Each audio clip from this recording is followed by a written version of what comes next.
How do you grow big fucking legs? That is the age old question. And Cody here is going to help me show you guys how we did it for him. As you can see, a pretty impressive leg transformation here. He grew overall, which is one of the big tenets of leg training, of growing your big legs, is you need to grow as a whole. You can't not put on any body else. You got to grow as a whole. Whatever you need to do, eat more food, take more gear, sleep, whatever it needs to be, right? So you got to grow everywhere. That's one of the key tenets. But the real secret to massive leg growth is hard fucking sets. This is the number one thing we focused on with Cody is moving load to failure, right? Pushing that intensity and obviously with good quality execution. But even with the execution piece, yes, it matters. Yes, it matters that you get deep, but you need to have really hard fucking sets. The number one issue I see with people lagging leg growth is not their volume or anything else, is the fact that they just don't know how to push these sets super hard. See how Cody's weight is slowing down near the end of the set here? He's really breathing hard. I don't have any audio in here. He's breathing hard, just making some noises. He's pushing, right? He pushed until that weight can't move anymore. You need to train to the point of discomfort and beyond. If you are not getting to that point with your leg training, you are going to suffer results, right? So number one goal with Cody was we needed to establish intensity and quality of execution before we even considered adding volume. If you are, whether it be an advanced level bodybuilder or even beginner, the number one tenet of training is always establish the baseline of intensity and execution before you add volume.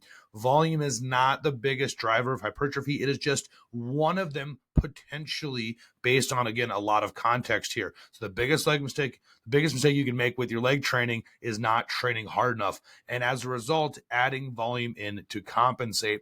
I see that often. And yes, that can work. That whole, if you can't take it all the way to failure for whatever reason, adding an extra set or so, that can technically grow some tissue. But I'm talking about growing big fucking legs here, not just adding a little bit of muscle. And you watch any high level competitor at some point in their career, the ones that have big legs, they knew how to take those sets all the way to failure. Now, I'm not saying do tons of drop sets and crazy shit beyond. Sometimes we do too much of that as a way to compensate for, again, not being able to get the most out of that direct set, right? And you can go too far and add a lot of unnecessary fatigue doing that as well. But you got to train harder than not if you want to grow big legs. So here's been the plan since day one. We have been doing 2 leg days a week. We basically start off every leg day with a seated calf raise, adduction, and leg curls. For me, just warming up the ankles, warming up the hips, warming up the hamstrings allows you to not just physically feel warmed up and ready to go for your leg day, but it also psychologically helps as well, because now we've gotten a few exercises. The pumps are already starting to be there. Any transitioning from outside the gym to inside the gym has already happened. And by the time we get to our bigger movements here now, again, like we're ready to rock and roll. So as you can see, pretty standard leg days, but the key here has been like high levels of effort and obviously quality execution. After we do those, we move on to a hinge on the ham focus day and then some quad movements on the quad focus day. But both days train a little bit of everything. And there's a lot of ways to program this. And ultimately, as you move through your career, you'll find ways that work for you. I'm a huge fan of, if you want to grow it, you got to touch it a little bit more frequently. But at the same time, something like legs does zap you pretty good. And at least me, I can't train them much more often than every 3 days. So I typically have these leg days, push, pull legs off, something along those lines, or even like an upper, lower off, right? You're touching it every 3 days. So we haven't even changed volume here, actually. Quad volumes, I think, right around 10 to 11 sets, and hamstring volume is pretty similar. We have hinge on each day. We have leg curls on each day, leg extensions on each day, and some sort of pressing squatting motion. Now, Cody responds really well to squats. He just squats super comfortably. He can move a lot of load, and he's gotten super strong, super quick. He's actually, I started way above him on weights, and he's actually outpacing me now. He just responds great to hard, heavy squatting type motions. And the only reason why I have this leg presses on here is just because he's had some low back pain in the past on RDLs and stiff deads. So as we're hitting those hard, I wanted to reduce some lower back loading for him, but still allowed to push really hard. And as you saw in the video, that single leg press, he's gotten his load up there, and he gets a super gnarly pump on it, which has worked great for us. So again, intensity. After, set the baseline of exercises, set the baseline of intensity, baseline of execution. Then you can consider adding volume. Codie will like attest to the fact that he doesn't need any more volume than this because A, he's growing. B, that dude is absolutely smoked after every single leg day we have together. We train him twice a week. So I've seen this very intimate process, like pushing him to failure, making sure that we don't add any unnecessary volume that we don't need. So again, nothing fancy, just brutally hard work. Now, this is something that's a super important piece of growing big legs. It's obviously the intensity that you bring to the session, but you can only bring the intensity that you can get to. And Codie is one of the hardest working dudes I know. This dude does everything in his life with intensity. He's truly the example of the epitome of how you do one thing is how you do everything.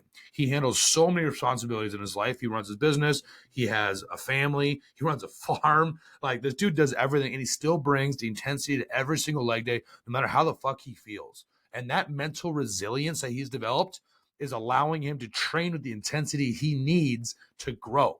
You cannot grow your legs if you cannot tap into that next level. You need to be a mentally and physically resilient and tough person if you want to grow big fucking legs. Codie is the epitome of that.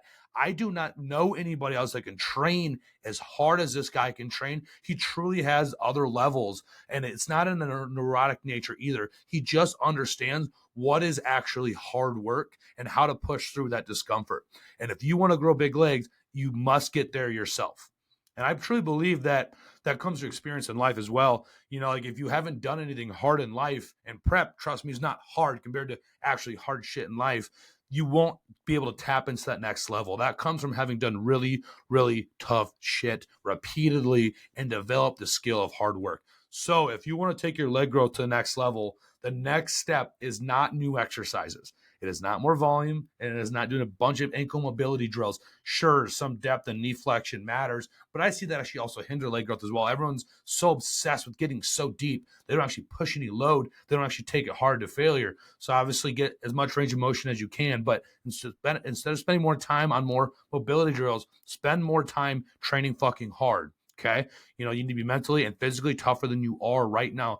Everyone has that inner bitch voice in them that tells them to quit that set before it's done, that the burn is enough, that they did enough. And on legs, that burn's going to kick in way before you actually are done. And that's why a lot of times I prescribe a little bit lower rep ranges on leg stuff, is just to make sure that you are actually failing and that you are hitting these mechanical failure portions of the set versus just psychologically in like those 10, 15 higher rep sets. People are going to give out for all other kinds of reasons other than actual failure. But you need to develop that resiliency so that when you are faced with the set, faced with failure, you can look it in the face and be like, I'm going to fucking get there. And if you can't get there, you will not grow the way you can. And if you can lock in that responsiveness and shutting down the inner bitch voice, you will grow with less work, in terms of volume than you've been told. Everyone tells you legs need all this volume, and you see these sets with like crazy high set 20 set weeks of quad work. If you're training hard, anyone will attest to the fact that that's unsustainable. Frankly, I'm not even sugarcoat it. You cannot handle that volume of work if you actually train hard. And as you can see, Codie's had insane leg growth at about 10, 11 sets a week. Might, bump it up to 12 at some point, but I start to see above 12. Again, if you're pushing really, really hard and you have other body parts you need to tackle, it's just going to hinder your growth. So to wrap this all up, hard fucking training is the secret to leg growth, along with good execution, then layering in volume. And notice how I think exercise selection is important. I'll talk about this in another video on leg training, but I do not think it's like the crux or the reason why you aren't growing big legs. There's only so many good squatting and leg extension motions you can do. You just need to train them harder. If you guys have any questions on this or how Codie grew any other body part, as you can see, he's had a pretty good transformation. Please feel free to drop them below and stay tuned for more videos.